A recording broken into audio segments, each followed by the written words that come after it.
Yeah, I mean, it's unbelievable that.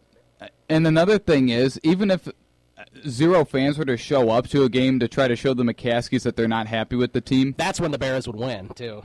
that's when they would win, and two, the McCaskies wouldn't care because the people still paid for the tickets. Yeah, that's a good point. I mean, I honestly don't think, and then when they go and say, oh, the play isn't what we expected this year, then you have Ted Phillips, a guy who doesn't know a single thing about football, going and saying the Bears aren't as good as he thought they would be. That just shows. Really? That's just embarrassing. You have your team president doesn't know a single thing about football, and he's saying that he's disappointed with the team.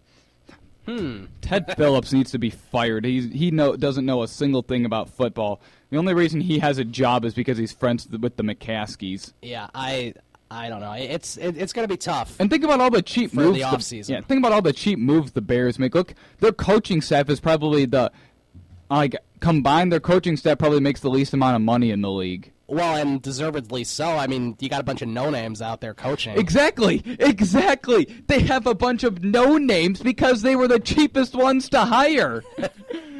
Exactly. Well, and when the Bears hired Mark Trestman, I think that was January 2013 or March 2013. The only coach that I think deserves to keep his job is Aaron Kromer. I think he's done a nice job with the offensive line and as the offensive coordinator. I don't necessarily see a reason for him to be fired. I see a reason for for all the other coaches to be fired. Right. You know, I almost half want the Bears to just gut the whole thing, but, you know, it's football, and it's very tough to do that, and that'll put you in a rough spot for a lot of times. And with the offense that the Bears have, with the, you know, running back and wide receivers that the Bears have with, you know, Jeffrey and Forte, they should be able to be, you know, at least 8-8 next year and possibly in the playoff hunt. But the whole thing is, you don't know what's going to happen because this coaching staff is bringing everybody down, and Cutler's really not on his game right now. Right, and everyone keeps saying the Bears have all the talent in the world, that they shouldn't be this bad. Well, this is a perfect example of all the talent doesn't mean anything when you have the worst coaching staff. Right. When your coaching staff is this bad. The Bears had to hire somebody with NFL experience, something with, you know, a proven winner. I've said this before, like a proven winner. Somebody like Bill Parcells, obviously not as old as Bill Parcells or something, but, you know, someone with the experience like Bill Parcells. And, you know, the Arizona Cardinals went after Bruce Arians, and they got him, and he's doing a tremendous job with the Cardinals. And they don't even have Carson Palmer as their quarterback, and they're still winning. Yeah, I mean, it was about signing the guy who was the cheapest hire. And when the Bears announced the reason they hired Mark Trestman, they didn't mention that he was a much cheaper hire. The reason that they hired him was to do the job of a quarterback's coach or an offensive coordinator in the Canadian Football League, which is like a million times. You know, it's way different than the NFL. Right, and another thing, when you hire a head coach to fix a quarterback, that's the job of the quarterback's coach or the offensive coordinator. True. And the thing is, does Mark Trestman even look like a football guy? I mean, he looks skinny and scrawny, like players run the team. He doesn't run. Like, he looks too afraid to speak his mind. That's just how it looks to me. Well, and that's the thing. He's always trying to, like, cover up things, and he keeps saying in his press conference, oh, everything's fine, you know, we're working stuff out. At least that's what he was saying earlier this season. Now he's saying more things, which I like that he's saying more aggressive things now, but, you know, back earlier in the season when they were still under 500 and falling fast, he was saying things like, oh, you know, I thought our run did a good job, and I thought our run defense, you know, held them tough. Or it's like, come on. Yeah. Or just say that you suck. Or this game's on me. I didn't have the guys ready to play. Well, how come in more than half of the games your team is not ready to play, Mark Trestman? Why? Well, and the worst thing that he said was they were looking, it's like, everything looked good in practice. I just don't know why I didn't translate to the game. Because you're looking at practice film. You're not looking at game film. He was looking at practice film and trying to cooperate. I think that was during the time when they got blown out twice by the Packers and Patriots. Hell yeah, look at the practice film. How about you look at the game film to see what was going on? Like, why was Jordy Nelson wide open twice? Whatever you're doing in your practice film, do the complete opposite, and maybe you'll come closer to winning a game. Well, the thing is, I mean, it's just embarrassing. Right. I mean, if you're looking at practice film and you see the run game's doing good, well, maybe your team's probably not trying as hard in practice. Like, your offensive line or your defensive linemen aren't putting in 100% like game effort in practice. Right. And I think you said this on Fantasy Fanatics. you were listening to the score, and Pat Manley was saying, sometimes after a practice, Mark Trestman would say, "Hey, that was a good practice, guys," and then Pat Manley's thinking, "No, it wasn't. It was not a good practice. Why are you saying it was a good practice?" And if it's not a good practice, fix the thing so it becomes a good practice. Spend a little extra time there.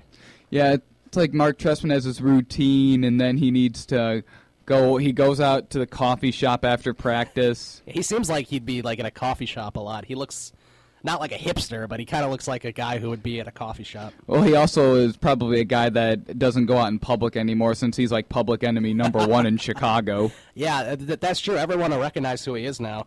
Maybe at first people wouldn't necessarily recognize because he doesn't really look like an NFL guy like you said. And before, people didn't hate him and want his head. Now everyone wants his head. I know, even after an 8-8 season last year, a lot of people weren't really blaming that on him. They were mostly blaming it on like the horrible defense, except Mel Tucker. Which is true. It did have mostly last season had to do with the defense. I mean, the thing is, Mel Tucker has been in charge of the 2 worst defenses in Bears franchise history.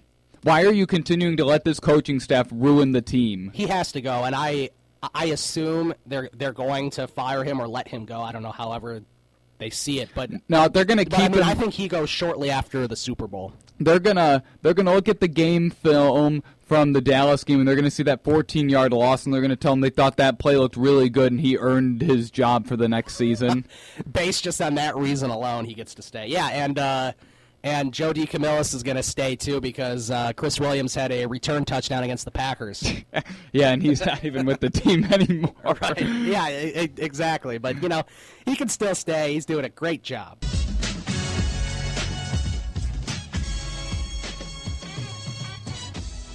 The band name for this song is Public Enemy.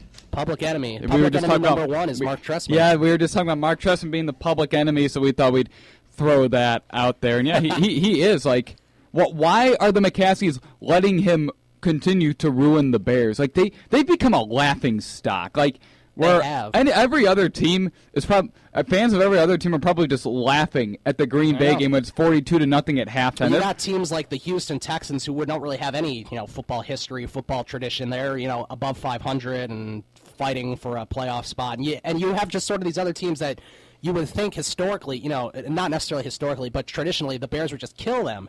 And now, the Bears are on the outside looking in for a lot of stuff right now. Yeah, I mean, it's really a shame because, I mean, they have such a rich history, and down 42-0 to Green Bay which has never happened on national television on Sunday Night Football. That's embarrassing. You got Al Michaels and Chris Collinsworth laughing at them pretty much. They don't even know what to say because literally it seemed like after the Bears forced the punt, you blinked, and then Green Bay was up 42-0. I think in that game, when it was 14-0, I shut it off. I watched something I had previously recorded. I went back, and it was halftime, and it was the 42-0 halftime score. I'm like, come on now. I mean, when you see, like, if you don't watch the game and you just see that, you're just kind of like, yeah, I'm not shocked. Like, right. As a Bears fan, you're not shocked because Mark Trestman cannot coach this team, Jay Cutler cannot beat Green Bay, and Aaron Rodgers tends to torch the Bears' defense. And, of course, a lot of that just had to do with the Packers being really good. I mean, the Bears would have lost no matter who was out there, I feel like. But I just don't think the Bears were ready to play. But I don't think any team could have won right now. No team could have won that game. Yeah, I mean, the Packers were definitely, are definitely still on a roll. A lot of people think they're the best team in football right now, even though they aren't record-wise. They still are, the best team in football, pretty much, at least the way they're playing. A good game I'd like to see Seattle against the Packers right now, not in Week 1 of the season. Because Seattle I think Aaron Rodgers, that would be a hell of a game. I think Aaron Rodgers would torch that defense. Yeah, but it would definitely be a close game because Seattle's sort of playing like Green Bay right now, where they're getting hot at the right time, rolling into the playoffs.